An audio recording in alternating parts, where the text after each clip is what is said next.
25일 날 두 분이라고 할까요? 어떻게 표현해야 되나?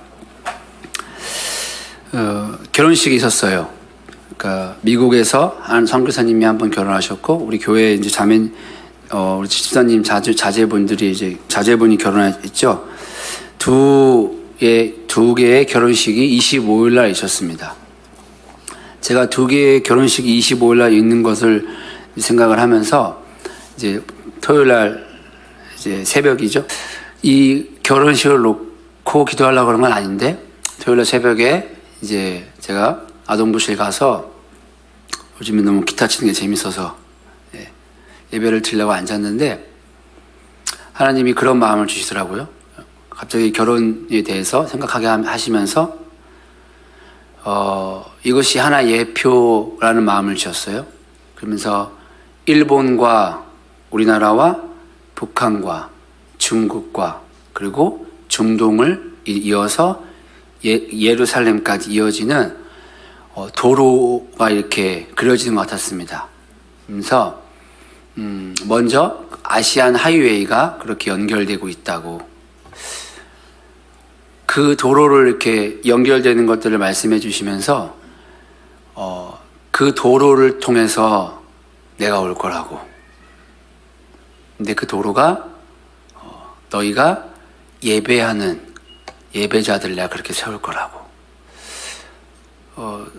그래서 제가 또 아동부실에서 또 이제 흥분을 해서 막 외치기 시작했습니다. 막 외치기 시작했어요. 하나님, 그렇게 하시라고. 빨리 오시라고. 이 두 개의 결혼이 저는 6월 25일 날 일어났잖아요. 남과 북이 전쟁을 한 날입니다. 그래서 갈라졌습니다. 원래 하나였잖아요. 원래 하나였는데 전쟁으로 인해서 갈라졌습니다. 근데 갈라진 그것이 다시 하나가 돼서 그리스도 예수를 예배하고 그 이름을 외칠 그날이 올 것이다. 그 통일이 될 그날, 이 다음 세대가 그 위에서 예수님의 이름을 부를 것이다. 그런 마음을 주신 것 같았습니다. 단순히 결혼했으니까 결혼했죠.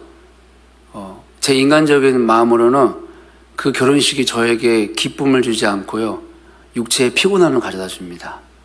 왜냐면 이제 결혼식 갈 나이가 아니거든요. 하나씩 장례식이 많이 늘어나거든요. 친구 아버님들, 어머님들. 그래서 결혼식 가면 힘들어요. 그래서 나랑 상관없는 거 너무 힘들어. 그래서 앉아서 그냥 밥만 먹고 오고 싶은데 또 그럴 수는 없지 않습니까? 결혼식을 보고 있는데 그 두 가지의 결혼식을 제가 이렇게 보면서 하나님 저에게 그런 마음을 주셨어요. 그래서 하나님이 지금 남과 북이 복음을 안에서 하나 되길 원하시는구나. 그 통일의 날이, 복음의 통일의 날이 곧 오겠구나. 왜냐? 그래야 우리 예수님 다시 오시니까. 여러분들과 북한은 크게 공통점이 없으시죠? 저희 장인어른은 공통점이 있으세요. 장인어른이 아버님이 북한 분이십니다. 북한 분이셔서 공통점은 있으시겠죠? 북한에 대한 나라가? 저는 없습니다. 그래서 그렇지만 우리가 이 북한이라는 나라가 복음으로 열려야만 그 길을 통해서 우리가 중국과 중동을 넘어서 다시 예루살렘으로 복음이 육로를 그렇게 들어가게 되고 그 길을 통해서 우리 예수님 곧 오실 거라 저는 더 확신하게 됐습니다. 이제 우리가 같이 그렇게 열방을 위해서 중보하시면서 우리 예수님 빨리 오시라고 갈망하며 이렇게 기도했으면 좋겠습니다. 저에게는 결혼식이 그런 시간이었어요. 그래서 참 감사했습니다. 우리 같이 오늘 함께 임마누엘이라는 제목을 가지고 이사야 7장 14절의 말씀을 함께 살펴보기를 원합니다. 이사야 7장 14절입니다. 제가 지금 원래 민수기를 살펴보고 있습니다. 민수기를 살펴보고 민수기를 이렇게 보고 있었는데 또 갑자기 이 본문을 살펴보기를 원하는 마음을 이렇게 계속 마음을 주시는 것 같아서 갑작스럽게 이렇게 변경을 하게 됐습니다. 제가 왜 갑작스럽게 변경을 하게 되냐는 걸 강조하냐면, 갑작스럽게 했으니까 주소가 없을 수 있다라는 것들을 갑작스럽게 변경하게 된 겁니다. 그래서 같이 한번 읽어보도록 하겠습니다. 그러므로 주께서 친히 징조를 너에게 주실 것이라. 보라, 처녀가 잉태하여 아들을 낳을 것이요 그의 이름을 임마누엘이라 하리라.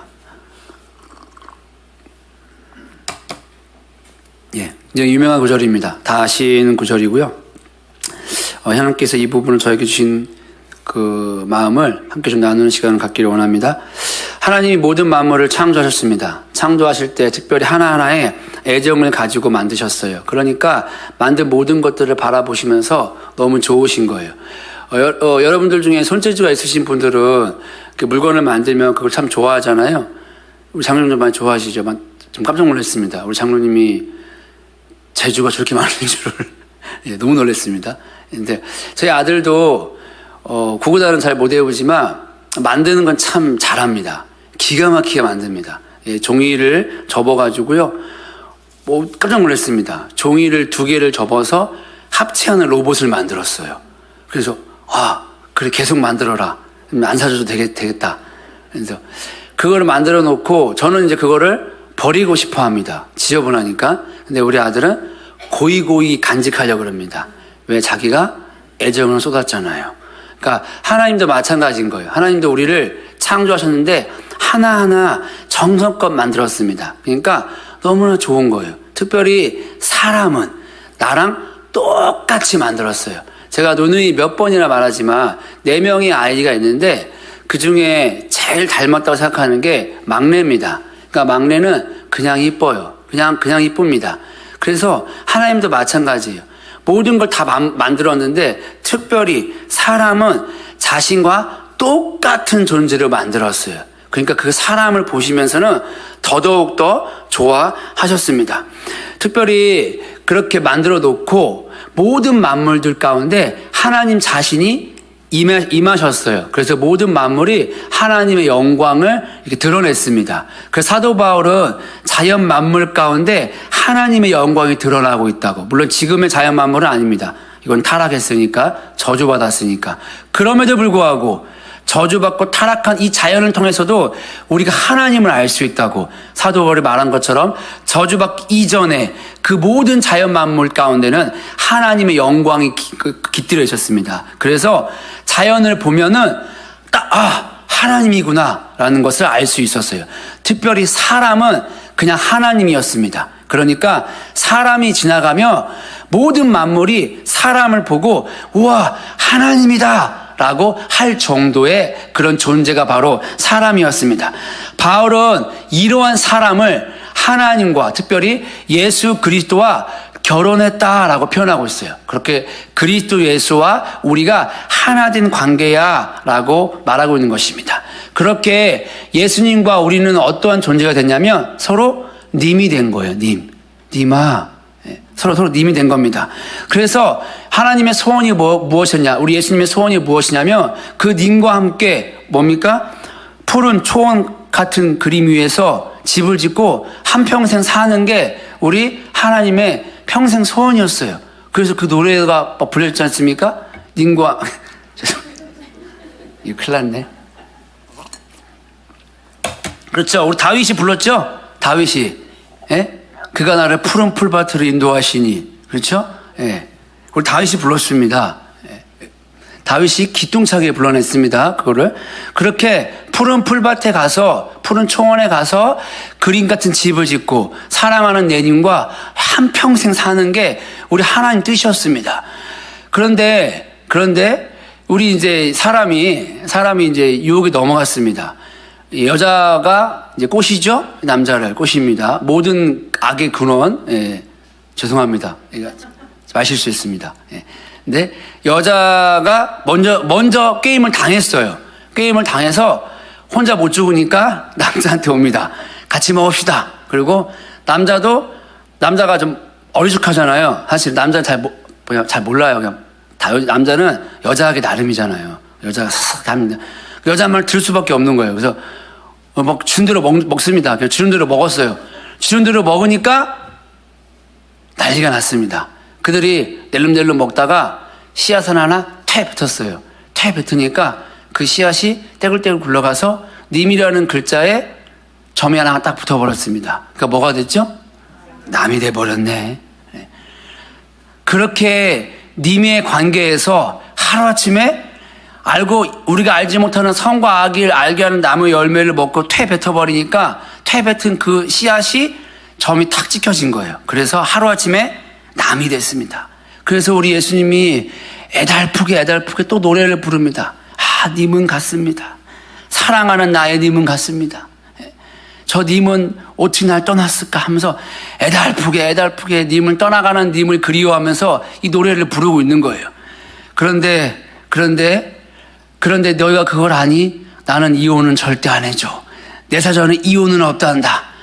아니 이혼해달라고 때려 쓰는데 예수님은 절대 이혼은 안 돼. 떠나가는 님을 그리워하며 노래를 부르고만 있는 것입니다. 그런데 하나님은 이혼은 안 된대요. 그러면 어떻게 남이 된 이 관계가 다시 님이 될 수 있을까? 그것이 오늘 본문에 나와 있는 것이죠. 그 답이 뭡니까? 임마누엘. 끝났습니다. 설교는. 결론 내렸습니다. 임마누엘이 되니까 남이 님이 됐습니다. 이제 릴렉스 하세요. 이제부터는 살을 붙여야 됩니다. 여기서 끝내면 새벽 기도가 되는 거예요. 그렇지만 이 시간은 새벽 기도가 아니기 때문에 굳이 살을 붙여야 됩니다. 맞습니다.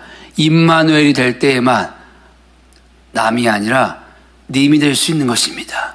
자, 그런데 조금 생각을 더 해봐야 됩니다. 과연 그러면 나는 지금 님인가 남인가? 그렇죠? 예수님의 이름이 풀네임이 있습니다. 저의 풀네임은 정대영이잖아요. 예수님의 풀네임이 있어요. 혹시 아시는 분 계세요? 모르시는 거예요? 예수님의 풀네임이 있는데 저는 정대영이고 예수님의 풀네임이 있습니다. 그게 뭘까요? 할렐루야. 네, 맞습니다. 끝났습니다. 이제 저는 그걸 이제 메시아라고 표현하겠습니다. 예수 메시아. 예수 그리스도라고 그러죠? 예수 메시아. 그게 우리 예수님의 풀네임입니다. 당시에 예수님의 이 풀네임이 쓰인 적은 없었습니다. 예수님 살아생전에 그 풀네임 그대로 불려진 적이 없었어요. 오히려 어디 나타나냐? 복음서에도 잘 안 나오지만 사도 바울의 서신서에 이 이름이 잘 나옵니다. 예수 메시아라는 이름이. 지금 이분이 어디 계시냐면 영광의 보좌 우편에 앉아 계세요. 그분이 지금 어디에 계십니까? 보좌 우편뿐만 아니라 우리 안에 계신 겁니다. 그 풀네임 그대로 예수 메시아라는 이름으로. 우리 예수님의 이름과 성이 예수 메시아였어요. 이것은 예수님의 인성과 메시아라는 신성이 섞인 이름입니다. 어제도 성육신으로 계시고 지금도 성육신으로 계신 분이십니다. 그리고 우리 입장에 미래인 하늘 보좌 위에도 성육신으로 계신 분이십니다. 그 성육신으로 계신 분이 자신을 뭐라고 표현하냐면 나는 사람의 아들이야, 예수야 라고 표현하고 있는 것입니다. 근데 죄송합니다. 그렇게 표현하고 있습니다. 그리고 우리는 그 예수님 뭐라고 말하고 있냐면 당신은 하나님의 아들입니다 라고 말을 하고 있는 거예요. 예수님은 자신을 낮추십니다. 끊임없이 자신을 메시아임에도 불구하고 자신을 예수로서 우리에게 소개하고 있는 거예요. 그런데 우리는 그 예수님을 예수로 보는 게 아니라 메시아로서 기대하고 있고 바라보고 있습니다. 하나님의 아들 예수 메시아는 한 분밖에 없는 것입니다. 오늘 왜 이럴까요? 당시 예수라는 그 이름은 흔한 이름이었어요. 흔한 이름입니다. 그냥 많은 사람들이 이름을 부르는 이름이었어요. 여호수아도 사실은 예슈아입니다. 같은 이름이 같은 발음인 거예요. 그 이름 예수라는 이름은 흔했습니다. 근데 예수님이 왜 이렇게 흔한 이름, 많은 사람들에게 불려지는 이름, 익숙한 이름을 자신의 인간의 이름으로 택하셨을까라는 것이죠. 왜냐? 그렇게 흔하고 익숙한 그 모습으로 우리에게 다가가고 싶으신 거예요. 메시아가 인간의 모습으로 이 땅에 와야 되는데 정말 비범하고 정말 놀랍고 정말 특출난 이름으로 온다면 얼마나 그가 우리가 사람으로 봤을 때 약간 거리감 있겠습니까? 그렇죠? 그런데 대영아 얼마나 친숙합니까? 얼마나 익숙합니까? 그렇죠? 선교사님이 결혼했는데 그분의 남편 되시는 분도 대영이에요. 그래서 카톡에 대영이와의 무슨 결혼, 내가 뭐야 이거 내가 결혼하나 해서 깜짝 놀랐어요. 다들 가서. 네. 제 동생이 그걸 올렸거든요. 그래서 이게 뭔 소리야? 그래서 알고 보니까 그분의 성함, 남편 될 분이 성함 이름이 대영이더라. 한자가 같은지는 모르겠습니다. 제 이름은 나라 정자에 큰 대자 영어로울 영자예요. 나라에서 크게 영어로운 사람입니다. 좋죠, 이름이. 앞에 하나님 나라가 붙습니다. 하나님 나라에 크게 영어로운 사람. 그래서 저는 제 이름을 참 사랑합니다. 그리고 그 이름 그대로 될 것을 저는 믿어요. 예. 그래서 저는 제 이름을 좋아합니다. 이 이름이 흔한 이름입니다. 여러분들도 이름도 흔해요. 우리 집사님 딱 보이시니까 유미 흔하잖아요. 그 옛날에 칼기 폭발하는 사람도 아유미. 유미지 않습니까? 유미잖아요. 일본 가면요 더 험합니다. 유미는. 예. 흔한 이름입니다. 그런 흔한 이름을 가지고 오신 거예요. 왜? 익숙하라고. 거부감 없게 하려고. 메시아가 너희들에게 되게 막 놀랍고 거리낌인 존재가 아니라 똑같은 존재로 받아들이기 쉽게 하기 위해서 그 이름으로 오신 겁니다. 그런 예수님이 이 땅에 오셔서 부활하셔서 지금 보좌 우편에 계십니다. 그분이 지금 어디에 오셨냐? 우리의 마음 가운데 오신 분이라는 거예요. 자, 그런데 오셔서 뭐 하고 싶으냐? 우리의 마음에 오셔서 계시록에 보니까 먹고 마시고 입고 잔치하고 마음껏 놀고 싶어서 우리 가운데 오셨습니다. 같이 놀고 같이 이야기 나누고 같이 사랑하고 같이 일하고 싶어서 우리 마음을 두드려서 열어서 들어오신 거예요. 이 메시아 예수란 이름은 우리가 굉장히 주목해야 될 이름입니다. 2000년 전에는 이 이름이 무시당했어요. 이스라엘 백성들은 지극히 평범한 이름으로 온 그 예수란 이름을 거부했습니다. 그들이 그 예수란 이름이 와가지고 한 게 먹고 마시고 놀고 한 거예요. 그런데 하필 그 대상이 누구였습니까? 세리 같은 자들, 창녀와 같은 자들, 귀신 들린 자들, 율법으로는 함께해서 안 될 그런 과부와 고아와 이방인들, 그들과 먹고 마시는 거예요. 그러한 존재가 메시아라고 오니까 일단 안 받아들이는 겁니다. 일단 이름부터가 마음에 안 들어. 이름부터가. 그들은 어떠한 존재를 원했냐? 그들이 원하는 메시아는 강력한 왕, 다윗의 권세를 가지고 통치할 자, 자신의 이 억압들, 노아의 통치에서 건져줄 자, 그러한 메시아를 원했어요. 그런데 메시아라고 온 예수가 매치가 안 되는 겁니다. 아니, 저렇게 흔한 이름이 메시아라고? 저런 나사렛 촌동네에서 난 자가 우리를 구원할 메시아라고? 아니, 메시아라고 한다면 마땅히 거기에 걸맞는 위치에 태어나야지. 태어난 곳이 말구유라며. 어떻게 그런 존재가 우리를 구원할 수 있겠어? 그리고 가만 보니까 저가 같이 어울리는 자가 우리가 보기에, 율법에 보기에 흠이 있고 점이 있는 자들인 거예요. 돼지 같은 자들과 어울리는 겁니다. 그러니까 율법을 어기고 있는 저런 메시아가, 저런 예수가 메시아가 될 수가 없다는 것입니다. 그리고 가만히 보니까 저주에 달린 자마다 매달린다고 한 저 나무 위에 달려 죽었어요. 그러니까 확정 지은 겁니다. 맞아, 우리 말이 맞잖아. 저 예수는 메시아가 아니야. 그들은 예수는 메시아라고 외치지 않았습니다. 그냥 예수는 예수일 뿐이라고 외친 겁니다. 그들의 눈에는 십자가에 달린 연약한 예수 밖에는 보이지 않는 거예요. 그 예수가 메시아인 것은 가려졌습니다. 그들에게 예수 메시아란 이름이 간절히 필요했습니다. 그런데 그들은 어디에만 격렬하게 부정적으로 반응했냐면 예수란 이름은 무시하고 메시아란 이 이름에만 반응을 한 겁니다. 그러니까 그들은 결단코 예수 이꼬로 메시아라고 말할 수가 없었던 것입니다. 오늘날은 어떨까요?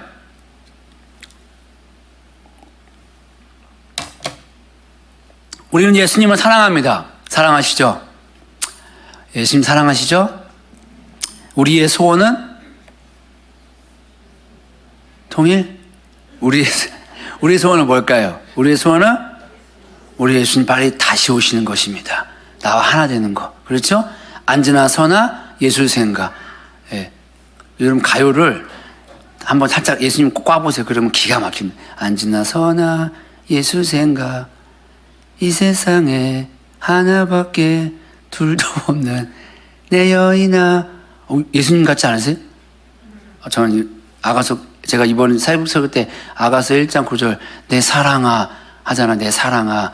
그거 할 때 새벽에 혼자서 이 노래 불렀는데 이 세상에 하나밖에 둘도 없는 내 여인아 보고 또 보고 자꾸 봐도 싫지 않는 내 사랑아 내 사랑아 내가 그렇습니다 하면서 그러면서 예수님이 저한테 노래를 불러주는 거예요. 네가 바로의 쇼한 게 아니고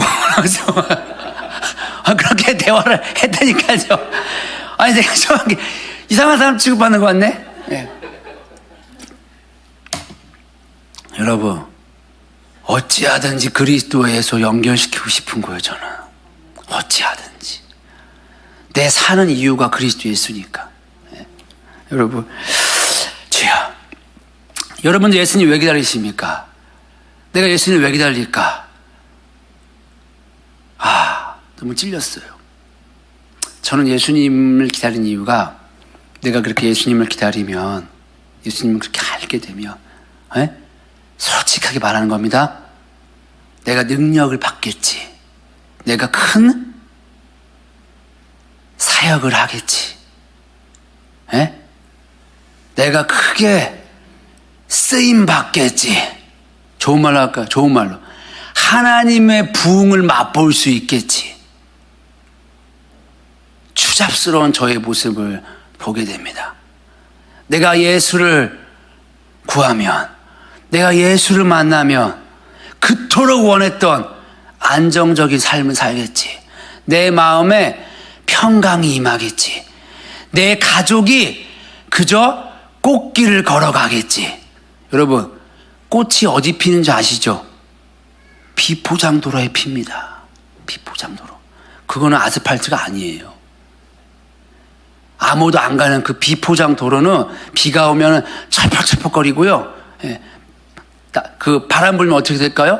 먼지 날립니다. 먼지 날려. 약간 멀리서 봐야 예쁜 거예요. 가까이 가면 제가 지금 다 보여드릴 수는 없는데 다 모기 물린 거 보이십니까? 벌레 물린 거. 벌레 물립니다. 가시에 찔립니다.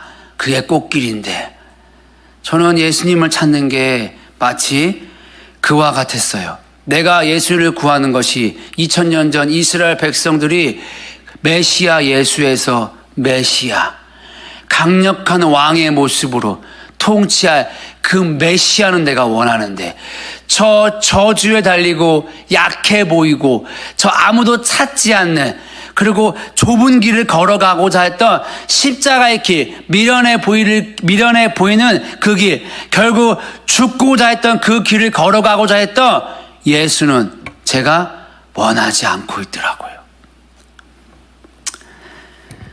그 예수님이 이스라엘에 의해서 십자가에 못 박혔습니다. 어쩌면 오늘날 기독교인들은 동일하게 이스라엘 백성들이 했던 것과 똑같은 일을 하고 있는지 모르겠습니다.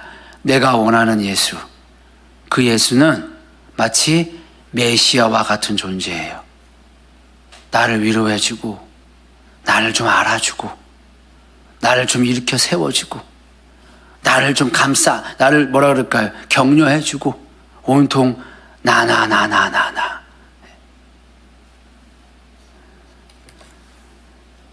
그러나 예수 그 이름은 우리의 죄 때문에 십자가에서 죽으시고 다시 하늘 보좌 위에 오르셨습니다. 오르신 그분이 메시아의 이름으로 이 땅에 다시 오십니다. 우리에게 어떠한 이름이 발견되느냐? 예수 메시아 그 풀네임이 우리 마음 안에 발견되는 것, 그것이 임마누엘입니다. 그것이 우리들의 유일한 참된 축복이 되는 것입니다. 우리가 아이를 낳으면 홀로 두지 않습니다. 그 아이를 입히고 그 아이를 씻기고 그 아이를 가르칩니다. 그래서 그 아이가 바르게 자라도록 인도하고 그 아이를 보살펴 줍니다. 예수님이 우리를 십자가에서 흘린 피와 십자가에 흘리신 보혈로 우리를 낳았습니다. 그렇게 성령으로 우리를 이 땅에 태어나게 한 거예요. 그러면 그렇게 성령으로 태어받은 존재인 저와 여러분들은 이제 무엇을 낳게 되어 있느냐? 무엇을 낳게 되어 있느냐? 하나님의 아들들을 낳게 되어 있는 것입니다. 처녀가 잉태하여 아들을 낳는 건 처녀인 그리스도, 처녀인 교회가 성령으로 말미암아 하나님의 아들을 낳는다는 거예요. 하나님의 생명을 낳는 것입니다. 그리스도 예수를 사랑함으로 그리스도 예수와 같은 생명을 이 땅에 재탄생시키는 역할을 하는 것입니다. 그 일을 할 수 있는 유일한 비결은 무엇이냐? 임마누엘인 거예요. 저 여러분들이 그런 처녀, 그런 하나님의 아들을 낳는 처녀로서 이 땅에 존재하고 있는 것입니다. 그런데 제자들이 그런 존재로 부름받았는데 그들은 안 믿었어요. 안 믿었습니다. 마태복음 17장 22절 23절에 갈릴리에 모일 때 예수께서 제자들에게 이르시되 인자가 장차 사람들의 손에 넘겨져 죽임을 당하고 제3일에 살아나리라 하시니 제자들이 매우 근심하더라. 예수님이 분명히 살아생전에 내가 죽어야 돼, 내가 가야만 너희에게 유익이 있다, 그렇게 말씀했습니다. 그래야 너희에게 훨씬 더 복이 있다고. 근데 제자들은 자신들과 함께하는 그 누구죠? 그 부활하신 예수, 그 메시아를 믿지 못한 거예요. 그냥 그 예수님이 자기랑 함께 있기를 원했어요. 그 예수님이 어떤 일을 했습니까? 죽은 자를 일으켜 세우시고, 막 가난한 자들에게 먹을 거를 제공해 주시고, 병든 자 낫게 해주셨어요. 그냥 눈에 보이기에도 놀라운 능력을 임했습니다. 그래서 하나님 나라가 이미 임했어요. 자기들의 보기에. 그런데 그 예수가 죽어서 다시 메시아로 온다? 이거를 그들은 실질적으로는 믿지 않은 겁니다. 그러니까 근심하고 있는 거예요. 내가 너희와 메시아로 와서, 예수 메시아로 와서 너희와 함께 할 거야. 임마누엘이 될 거야. 그래야만 너희가 하나님의 아들을 낳을 수 있어. 이렇게 말했는데 이 말씀을 그들은 안 믿은 것입니다. 그러니까 근심했더라 라고 하고 있는 거예요. 우리가 예수 메시아, 그 임마누엘을 얼마나 하고 있는가? 우리가 하고 있다면 그 임마누엘과 우리와의 거리는 어떤가? 여러분, 사랑하는 사람은 가까이 붙어 있으려고 그러죠. 그래서 뭐 혹시 각방 쓰시는 분들이 계신가요? 우리 여러 가지가 있겠지만 가까이, 더 가까이 하시기를 축복합니다. 이제 신혼부부들이 있잖아요. 그 신혼부부들이 온도가 다 틀리겠죠? 이제 뭐 어떤 분들은 이제 더위를 타고, 어떤 분은 추위를 타고, 어떤 분들은 또 심하게 이제 코를 골 수도 있고, 어떤 분들은 몸부림이 심할 수 있습니다. 근데 그런 여러 가지 이유가 있다 그래서 그들이 각방을 쓰면 그림은 좀 이상하겠죠. 여러분들이 연애하실 때 남녀 7세 부동석이야 라고 하셨나요? 아니면 저런 한목에 붙어 댕기셨나요? 대답을 또 안 하시네. 그래도 좀 그나마 좀 신세대시니까 붙어 계셨어요? 아니면 제가 듣기로는 운전할 때 그 기아가 항상 손에 같이 있다고 들었는데, 네? 그러셨죠? 예. 여러분, 사랑하면 가까이, 더 가까이 있고 싶은 것입니다. 그럼 임마누엘 한다면, 그 임마누엘 하나님과 저와 임마누엘과 우리와의 관계는, 거리는 아주 하나 밀접한 관계가 있어야 하는 것입니다. 제가 시조를 하나 읽어드릴게요. 제가 제일 좋아하는 시조인데, 이 몸이 죽고 지고 100번 고쳐주고 백골이 진토되어 넋이라도 있고 없고 임향한 일편단심이야 가실 줄이 있으랴. 정몽주의 단신가입니다. 참 좋아합니다. 전 이거를 읽으면서 이게 그리스도인이구나. 이게 그리스도 예수를 향한 그리스도인의 마음이구나. 저는 항상 그렇게 이 시편을 생각을 하면서 읊습니다. 그래서 제가 이거를 기도를 합니다. 하나님께. 내가 당신을 향한 마음이 이렇다고. 그러니까 예전에 저에게 답을 해주셨어요. 이런들 그게 아니고 동일하게 이 말씀으로 나도 너를 이러한 마음으로 대한다. 그래서 저는 이 단신가가 예수님을 향한 고백을 합니다. 자, 정몽주는 예수님을 믿지 않았겠죠? 그는 고려라는 나라를 사랑했습니다. 자, 그러면 고려와의 정몽주와의 관계는 어떠했을까요? 당연히 뗄래야 뗄 수 없는 관계였고요. 심지어 목숨까지도 바쳤습니다. 목숨까지도. 우리가 오늘 두 가지의 예를 살펴볼 건데, 하나는 예레미야, 하나는 수가성 예를 살펴볼 것입니다. 이 둘이 하나님과의 관계가 어떠한 관계로 발전해 가는지를 살펴보기를 원합니다. 예레미야 예가 3장 22절에서 23절에 여호와의 크신 사랑 때문에 우리가 소멸되지 않았으니 그의 자비가 영원하구나. 이것이 아침마다 새로우니 당신의 신실하심은 큽니다. 여기 예레미야가 애가를 쓰면서 여호와 하나님에 대한 호칭이 달라지고 있는 걸 볼 수 있습니다. 처음에는 여호와라 그랬는데 그것을 그라고 말했고, 다음에는 당신이라고 말하고 있어요. 여러분 잘 알다시피 여호와란 이름은 굉장히 크고 광대한 하나님의 이름입니다. 이스라엘 백성들은 여호와의 이름을 부를 수 없습니다. 이 이름이 나오면 엎드렸습니다. 경배했어요. 함부로 말할 수 없었습니다. 그렇기 때문에 이것이 언급이 되면 바로 엎드렸습니다. 그만큼 이들에게는 여호와라는 이름이 그러한 존재였어요. 광대한 하나님, 큰 하나님, 창조주의 하나님의 이름이 여호와라는 이름이었습니다. 그런데 이 여호와라는 이름이 사실 우리가 느끼기에 크고 광대한 창조주니까 좀 어떤 느낌이 있으세요? 막 되게 밀접한, 뭐라 그럴까요?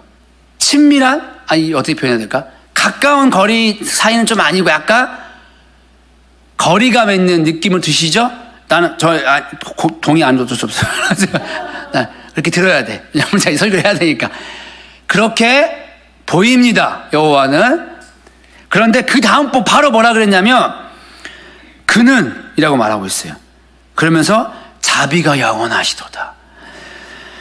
그라는 호칭은 사실 여호와라는 호칭보다 조금 더 가까운 호칭입니다. 근데 그가 자비하시대요. 우리가 보통 자비하시다, 긍휼하시다고 할 때는 어떠한 상황을 공감할 때 이러한 말을 씁니다. 공감할 때. 예수님이 우리와 같은 성정이라고 그랬잖아요. 그래서 너희의 그런 모든 것들을 공감한다고 그랬습니다. 마찬가지로 이 여호와 하나님이 우리의 상태, 우리의 마음을 아시는 거예요. 그러니까 내가 너희와 같이 너의 그 마음을 알아, 너의 그 상태를 알아 라고 말을 해준 겁니다. 그러니까 이 예레미야가 그 하나님을 만났으니까 전에는 크고 광대한 창조주의 하나님이셨는데, 정확히는 예레미야 예가는 심판이었으니까 심판의 하나님이었는데, 갑자기 그 하나님이, 그 여호와가 자비하시군요 라는 거예요. 당신의 그 마음을 이 예레미야가 알게 된 겁니다. 여호와보다는 조금 더 이 예레미야와의 관계가 가깝게 다가오게 된 겁니다. 그러면서 그가 우리를 긍휼히 여기신다, 그가 우리를 자비롭게 여기신다라고 지금 고백을 하고 있는 것입니다. 마지막으로 예레미야는 당신이라고 말하고 있습니다. 당신. 우리가 여보 당신 사랑해요 그러잖아요. 이 당신은 이제 훨씬 더 가까워진 거예요. 여보 당신은 눈과 눈을 마주치면서 말할 수 있는 존재입니다. 그 어떠한 존재도 저의 이 가슴에 손을 얹고 저의 눈을 마주치고 안고서 말할 수가 없어요. 우리 아내 외에는. 그렇죠? 우리 아내 외에는 저를 안고 제 이 가슴에 손을 얹고 저의 눈과 눈을 마주치면서 말할 수 있는 존재, 당신이라 말할 수 있는 존재가 우리 아내밖에 없는 것입니다. 그런데 지금 예레미야는 그 여호와 하나님을 뭐라고 표현하고 있냐면 당신이라고 표현하고 있는 거예요. 지금 상황은 이스라엘 백성들이 끔찍한 죄로 말미암아 타락해서 멸망했습니다. 모든 성전이 파괴가 되고 이스라엘 백성들은 포로로 바벨론으로 끌려가고 있는 상황입니다. 이러한 상황 가운데 예레미야는 가슴이 찢어지면서 아파하면서 하나님 앞에 엎드리고 있는 상황이었어요. 그런데 여호와 하나님께 외칠 때 여호와여 여호와여 외치고 있는데 그 하나님이 예레미야에게 성큼 다가오신 것입니다. 그러니까 예레미야의 호칭이 바뀌기 시작한 거예요. 여호와에서 그로, 당신으로. 그렇게 예레미야는 이제 하나님을 점점 한 걸음씩 알아가게 된 것입니다. 메시아 예수가 우리에게 성큼 다가오고 계십니다. 2000년 전에 재림한다. 예. 가짜뉴스? 진짜 뉴스죠? 가짜뉴스가 막 난포했습니다. 가짜뉴스다! 그렇게 했습니다. 아무도 안 믿었습니다. 그런데 2000년이 흘렀습니다. 어제도 온갖 가짜뉴스라고 하면서 말했을 거예요. 예수님이 오십니다. 가짜뉴스다. 누가 그러더라고요. 전도를 하는데, 예수님이 전도했겠죠. 전도하는데, 우리 예수님 곧 오시겠죠? 그러니까, 때 되면 오시겠죠? 어떻게 들리세요? 전도 왜 하나요? 여러분 전도 왜 하세요? 그 사람 전도해서 교회 인원수 채우려고 하는 거 아니시면 당연하시고 예수 믿게 하려고요? 아니잖아요. 우리가 복음 왜 전합니까? 복음을 전해야 예수님 오신다고 그랬잖아요. 우리의 목적은 예수님 만나는 거예요. 예수님 너무 보고 싶다고요. 그러니까 복음 전하면 오신대. 그러니까 전하는 겁니다. 근데 그분은요, 안타깝게 누가 목적이 아니었을까요? 예수님 다시 오는 게 목적이 아니었어요.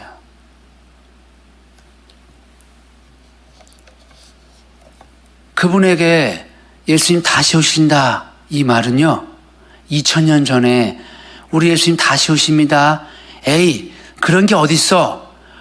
그 먼 옛날 노아 시대 때 홍수가 옵니다. 에이, 홍수 같은 게 뭐야? 한 번도 온 적 없는데. 똑같은 말입니다.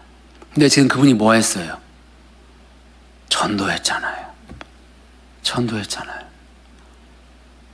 우리의 마음의 중심은요, 우리 일하고 전도하고 찬양하고 그거 아무 의미 없어요. 예수님 다시 오시는 거, 유일한 갈망, 그 유일한 소망이 없으면 우리가 하는 모든 것들이 하나님의 뜻과 어긋날 수가 있습니다. 그러면 우리가 원하는 거는 예수 메시아가 아니라는 거예요. 임마누엘이 아닙니다. 자, 분위기가 약간 좀 심각해져서, 자, 할렐루야. 네.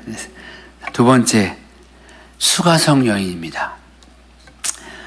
예수님과 12 제자가 이제 저기 북쪽 갈릴리로 올라가는 길에 사마리아를 통과다 하게 됩니다. 여러분 잘 알다시피 유대인들은 사마리아를 지나가면 안 돼요. 왜냐하면 사마리아는 이방인들이에요. 그래서 혼혈 민족이기 때문에 그들과는 지나갈 수가 없습니다. 하나님의 언약을 버린 백성들과 유대 민족은 함께 할 수가 없었기 때문입니다. 근데 예수님이 의도적으로 그곳을 지나갑니다. 그리고 수가라는 곳에 가서 우물가에 갑니다. 이제 배고프니까 먹을 걸 살 제자들이 먹을 것을 구하러 갔습니다. 예수님이 거기에 이렇게 앉아가지고 여인 한 대낮에 물을 길러온 여자에게 말을 겁니다. 사실 당시의 법도로는 유대 남자가 이방인 여자에게, 특별히 사마리아인 여자에게 말을 걸면 안 됩니다. 그럼 큰일 나는 거예요. 그런데 말을 겁니다. 그러니까 여자가 놀라는 거예요. 왜 대낮에 왔는지 다 아시잖아요? 남들의 눈을 피해서 남들이 나오지 않는 가장 힘든 시간에 물을 길러 온 거예요. 가뜩이나 마음이 힘들어요. 그런데 말을 걸어서는 안 될 유대인 남자가 말을 걸기 시작합니다. 그러니까 분노 게이지가 올라갔습니다. 4장 9절입니다. 요한복음. 사마리아 여자가 이르되 당신은 유대인으로서, 더 이상 말하지 않겠습니다. 여기까지만 갖다 붙였어요.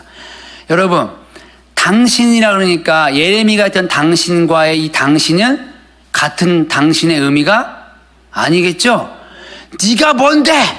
라는 말이에요. 이 당신인 거예요.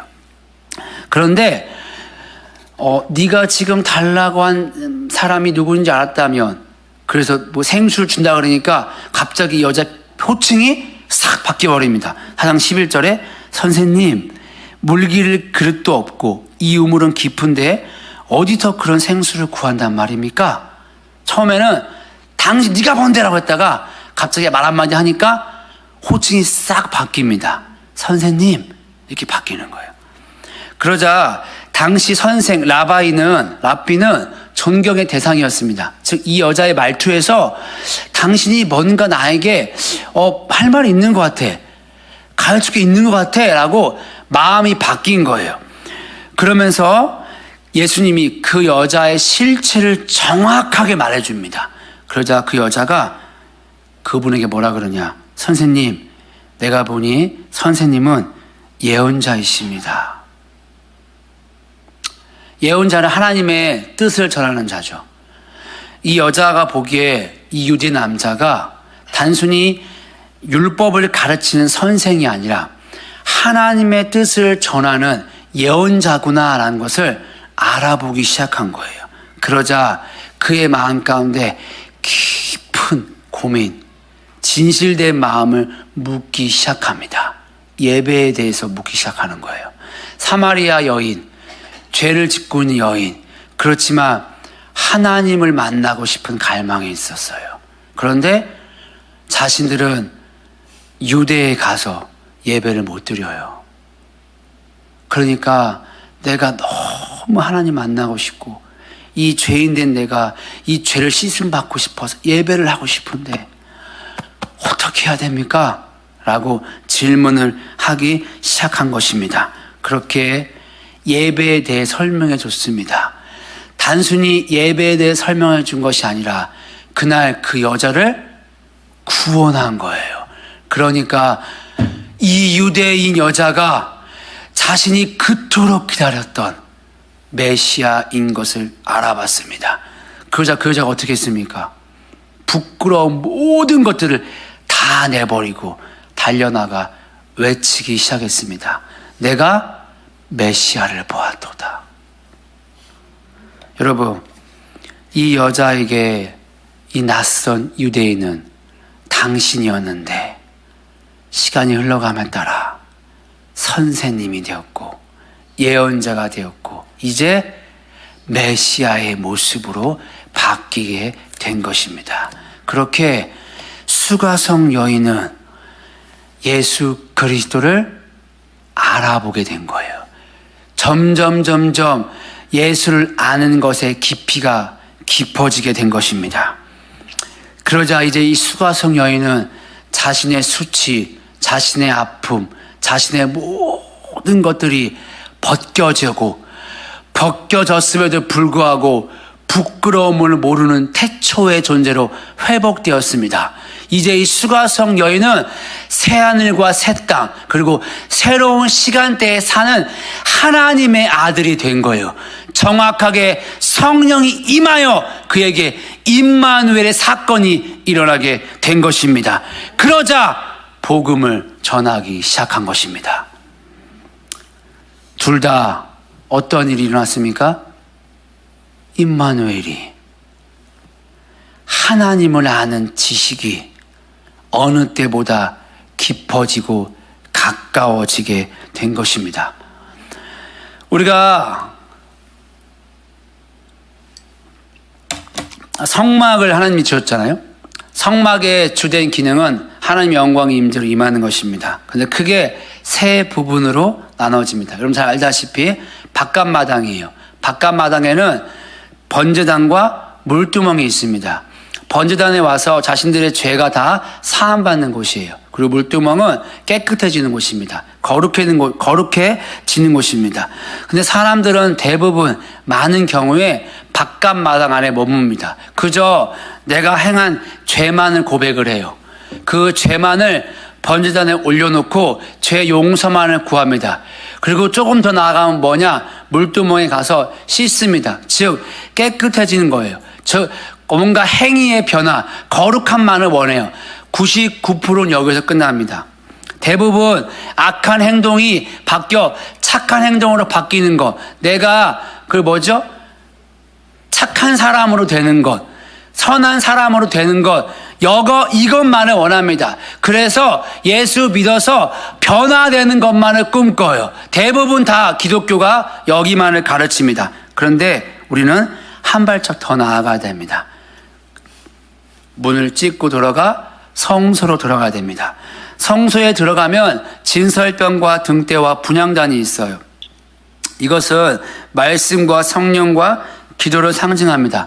우리가 그 안에 들어가서 말씀을 읽고 말씀을 묵상하고 또 말씀을 배울 때 성령이 임한다는 거예요. 더 나아가 그 성령이 임했을 때 하나님의 뜻이 이루어지도록 기도하게 됩니다. 기도할 때 더 강력한 하나님의 영광의 임재가 임하게 됩니다. 그럴 때 이 등대에 성령의 사역이 일어나요. 놀라운 성령의 사역이 하나님 나라가 이 땅에 일어나는 것처럼 일어납니다. 강력한 성령의 기름 부음이 임합니다. 대부분 다 여기서 또 멈춥니다. 멈춰요. 하나님이 임재했으니까. 그걸 원합니다. 그런데 그것도 성막의 핵심이 아니잖아요. 한 발짝 더 나아가야 됩니다. 찍고 들어가서 지성소 안에 들어가야 돼요. 지성소 안에 들어가면 무엇을 듣게 되냐? 예수님의 살아있는 심장 소리를 듣게 됩니다. 그곳은 오직 살아있는 그리스도 예수가 있는 곳, 예수로만 만족하게 되는 곳, 다른 모든 것들은 상관없이 빛이 임한 그곳에서 예수로만 만족하게 되는 것, 그것이 성막을 지은 목적이었습니다.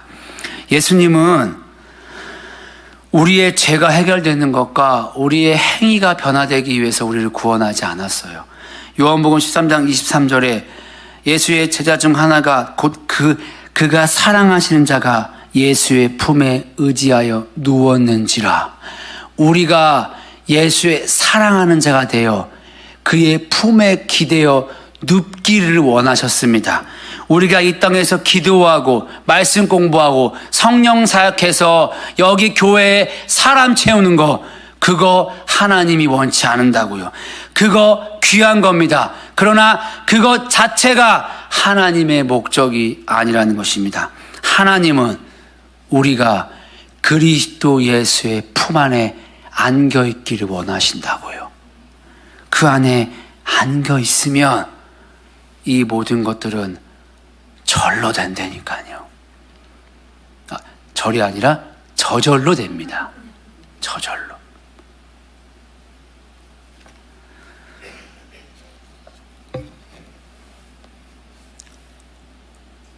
성령님이 우리를 어디로 인도하십니까? 바깥들로 인도하시겠습니까? 우리를 성소 안으로 인도하시겠습니까? 우리를 당연히 지성소로 인도하고 계십니다. 아가서 1장 4절에 왕이 나를 그의 방으로 이끌어 들이시니. 그런데 우리는 이 마음을 몰라줘요. 우리는 이 마음 몰라줘요. 예수님은 그래서 여전히 우리를 짝사랑하고 계신 거예요. 짝사랑 해보셨어요? 상대방의 마음 몰라주면 마음이 찢어집니다. 눈물이 나는 거예요. 그러니까 고통스럽습니다. 그럼에도 불구하고 예수님은 여전히 사랑하는 자신의 신부와 함께 있기를 원하셨고 지금도 함께 계시다는 것입니다. 오랫동안 교회를 다닙니다. 예수님과 가까워지는 것이 그런데 너무 어렵게 느껴지는 것처럼 느껴질 때가 있습니다. 그때마다 우리가 하는 것이 무엇입니까? 나름의 규칙을 정합니다. 더 많이 기도하면 되겠지. 10시간 기도하면 돌파가 일어나겠지. 친밀하면 뚫리겠지. 더 많이 예배하면 되겠지. 더 많이 성경 읽으면 되겠지. 더 많이 전도하고 더 많이 봉사하면 우리가 하나님과 가까워지겠지. 감사하라 그랬으니까 우리가 의지를 들여서 감사하면 되겠지. 기뻐하라 그랬으니까 우리가 힘들고 어려워도 기뻐한다고 고백하면 되겠지. 그렇게 우리는 나름대로 의지와 규칙을 정해놓고 열심히 합니다. 그거는 찢어진 휘장을 꼬매고 있는 것과 똑같은 거예요. 자꾸 달아가지고 아따 춥네, 바람 들어가네, 자꾸 쫙 올려서 나는 거기 안 들어갈 거요. 나는 바깥 마당에 있을 거요.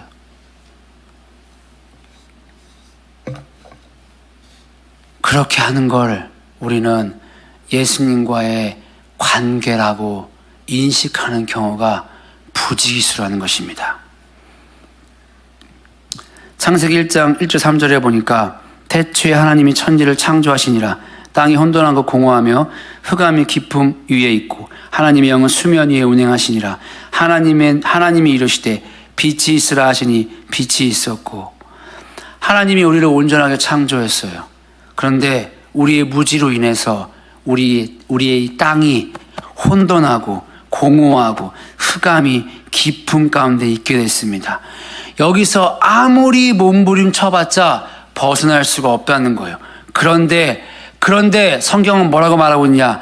우리의 이 마음이, 우리의 땅이 흑암이 있고 혼돈하고 공허할 때, 어찌할 바를 모를 때, 어두워서 어디로 가야 할지를 몰라 방황하고 있을 때, 그때에도 하나님의 영이 수면 위에 운행했다라고 우리에게 말하고 있는 것입니다.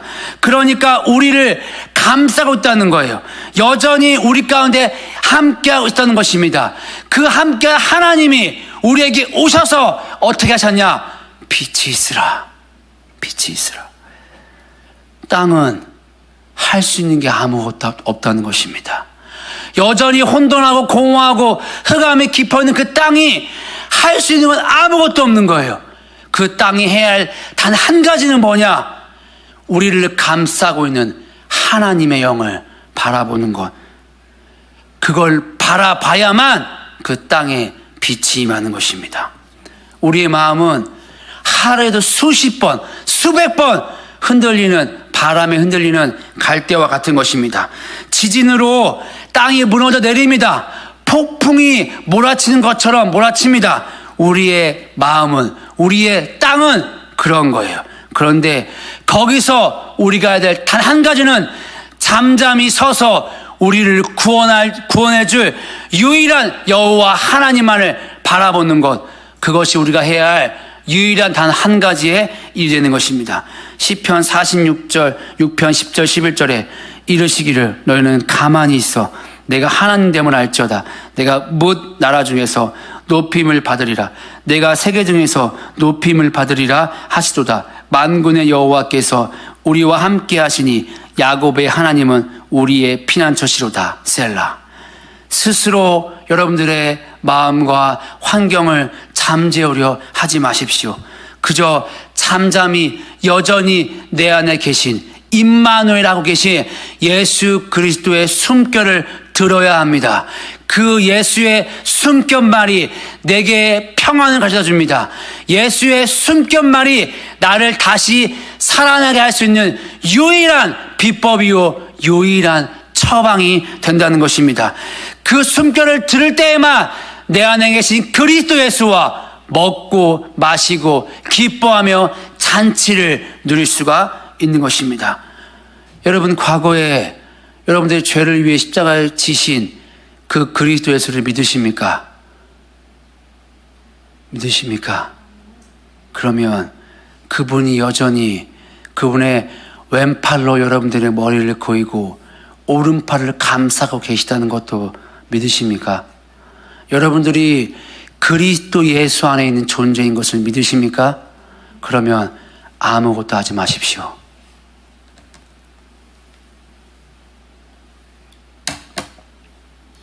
노력하지 마세요. 행위하지 마세요.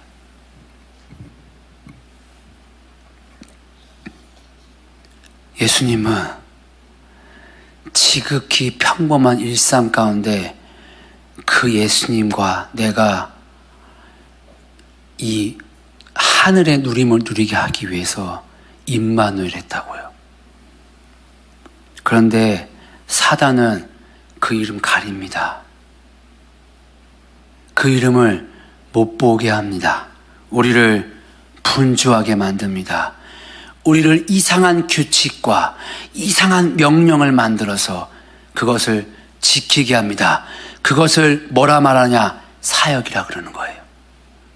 사역보다 하나님과의 친밀함이 먼저입니다. 명령보다 하나님과의 친밀함이 먼저입니다. 규례와 규칙을 지키는 것보다 하나님과의 친밀함이 먼저입니다. 처녀가 잉태하여 생명을 낳는 것이 우리가 행위를 하는 것보다 먼저인 것입니다. 이것을 위해서 성령이 오실 거라 약속했어요. 그 성령은 내 잔이 차고 넘쳐 흘러야 되는 거예요. 나를 피우는 게 아닙니다.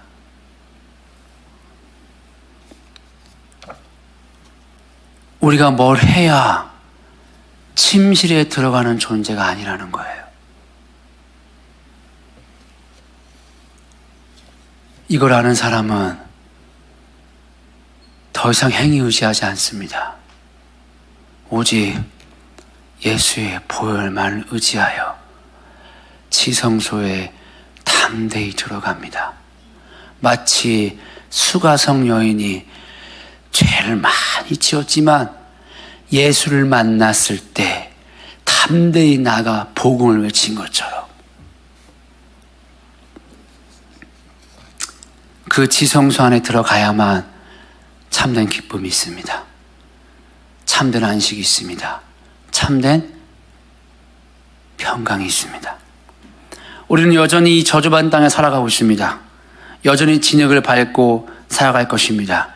우리는 여전히 우리의 몸에 죄가 튈 것입니다. 그러나 또 다른 현실은 무엇이냐? 우리는 빛의 나라, 기쁨의 나라, 온갖 황금과 온갖 보석으로 도배되어 있는 그 나라에 살고 있다는 것입니다. 우리가 어떠한 노력을 하지 않아도 오직 예수의 보혈만 의지하면 이 나라에 갈 수가 있는 것입니다. 그렇기 때문에 우리가 어떤 존재냐? 이런 하늘에 있는 현실을 실제로 믿음으로 말미암아 땅의 현실을 다스리고 지배하는 존재가 바로 저와 여러분인 것입니다. 우리가 거룩해지기 위하여 지성소에 들어가는 것이 아니라 이미 거룩해진 존재이기에 담대히 지성소 안에 나가는 것입니다. 우리가 이 땅에서 무엇을 해야 해서 하나님 나라를 이루는 것이 아니라 이미 완성된 하나님 나라이기에 우리는 그것을 이곳에서 누리며 살아가는 존재가 되는 것입니다. 그 예수님이 오늘도 저와 여러분들에게 다가오고 계십니다. 우리가 해야 될 것은 가만히 앉아 그리스도 예수의 이름을 그 어느 때보다 깊이 아는 것입니다. 예수를 알아야 우리가 멸망하지 않는다고요. 너희가 여호와를 아는 지식이 없어 멸망했다라고 구약의 선지자들이 말하고 있어요. 행위를 하지 않아서 멸망했다고 말하지 않습니다. 그것이 우리가 해야 할 단 하나의 일입니다. 제가 여러분들에게 한 가지 질문을 해볼까요? 여러분들은 선교 온 열방에 하나님의 복음이 전할 때 여기 앉아서 그것을 위해서 기도하고 예배하고 있으면 그것이 이루어질까요? 안 이루어질까요?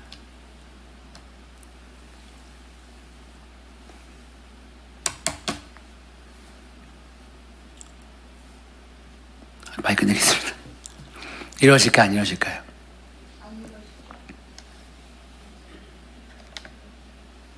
그렇죠.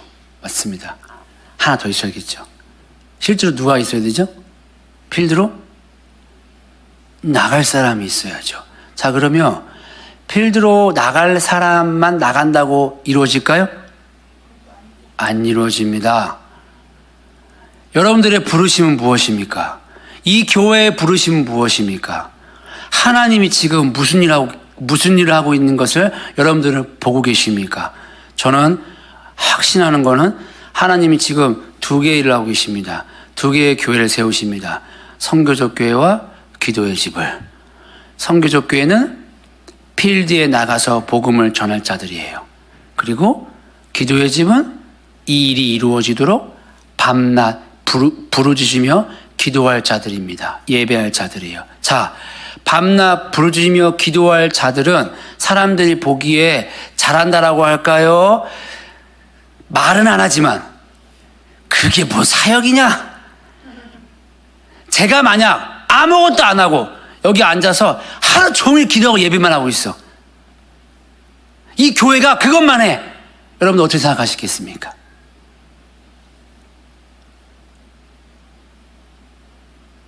뭐라도 해야지요? 아니에요. 부르심을 따라갈 때 하나님의 뒷받치심이 있는 거예요.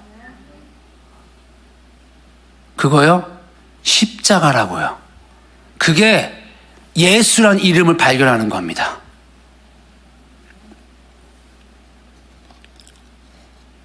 그거는 할 수 있는 사람은 예수님 안에 품 안에서 세미한 그분의 음성을 들을 수 있는 사람만이 온갖 조롱과 핍박과 수치와 상관없이 벌거벗었어도 부끄러워하지 않고 사람들에게 나가서 이분이 메시아다.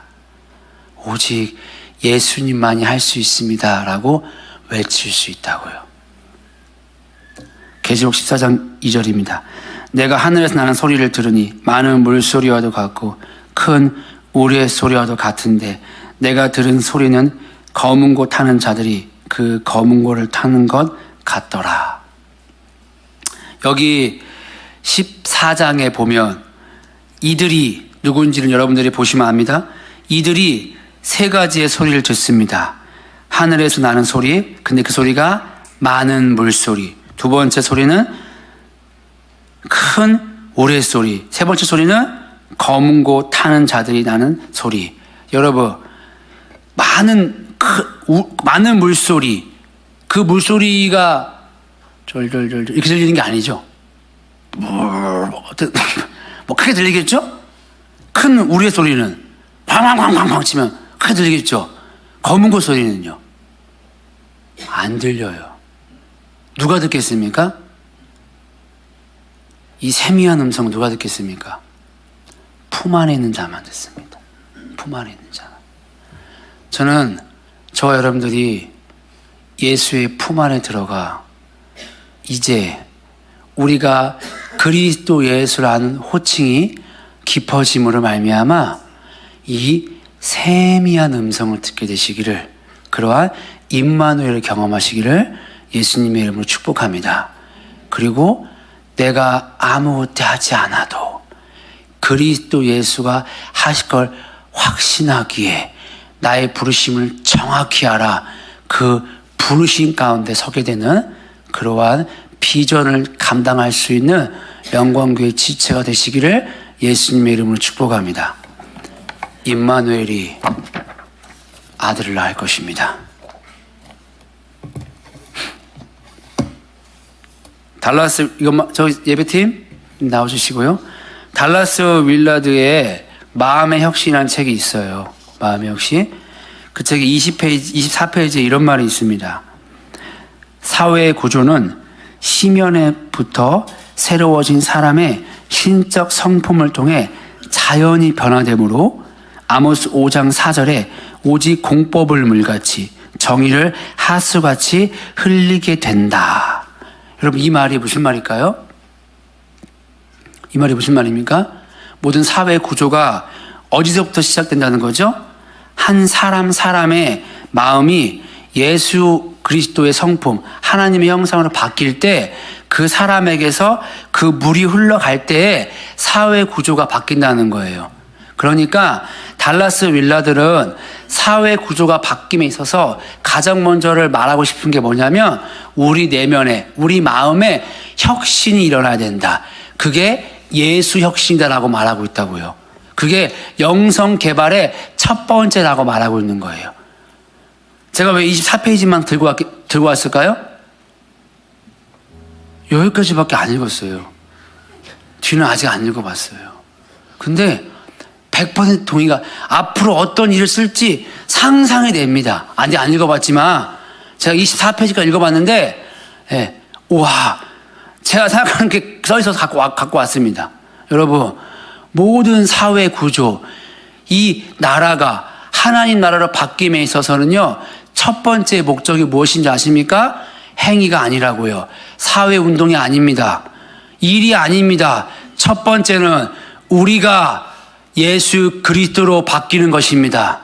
우리의 마음에 단 하나 그리스도 예수로 열망하는 것이 흘러나와야 하는 것입니다.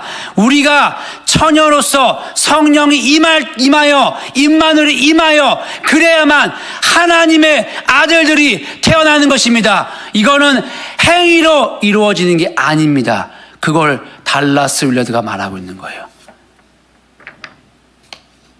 25페이지 이상부터는 안 읽어봐서 제가 부지런히 읽어보고 이 말을 어떻게 전개해 가는지를 한번 이 학자의 생각을 살펴보도록 하겠습니다.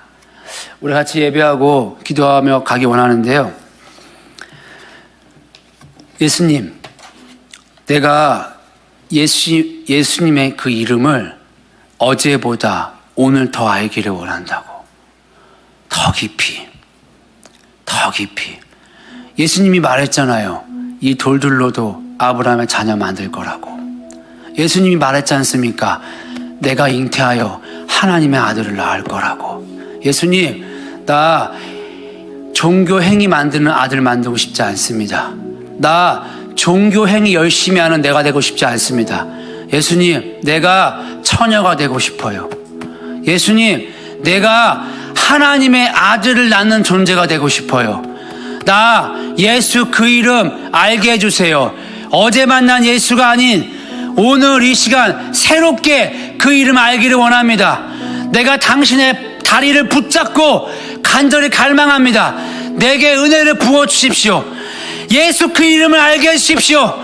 종교 행위로, 성소에서 행위로 만족하고 싶지 않습니다. 나 지성소에 들어가 예수 만나고 싶다고. 예수 알게 해달라고. 같이 우리 예배하고 그렇게 기도하고 돌아가기 원합니다.